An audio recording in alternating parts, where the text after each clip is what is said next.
It is so quiet here under the snow, but every once in a while I'm hearing this noise, and at first I thought it was an animal, but I think the wind is kicking up. Oh yeah.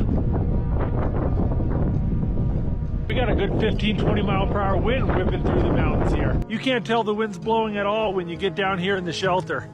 And since the wind is coming down from the mountains from that direction, that arch is keeping the wind from swirling down here into the trench.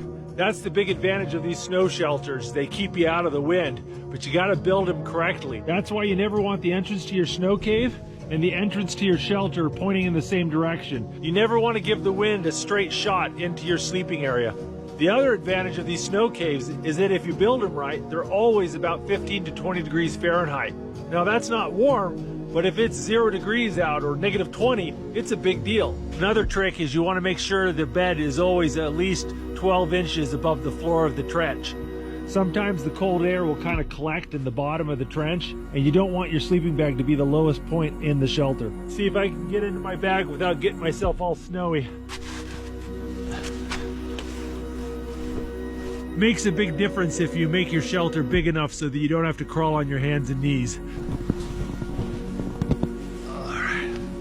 Oh, that hot water bottle feels so good. With these snow caves, you always got to make them wide enough and tall enough that you can roll around a little bit and never touch the snow.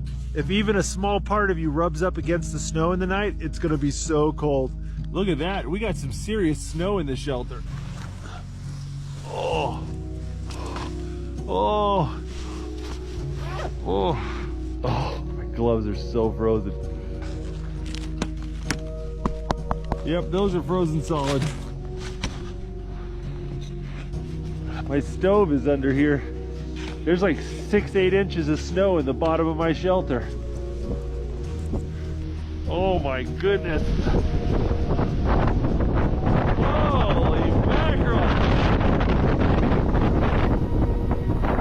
Oh, it is really blowing out here, folks. Woo.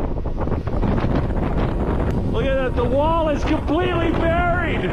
Look at that. It's got to be gusting 50 miles per hour out here. It's hard to stand up. You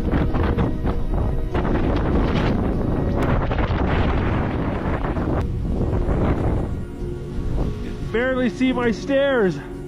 Oh. Look at this. Oh.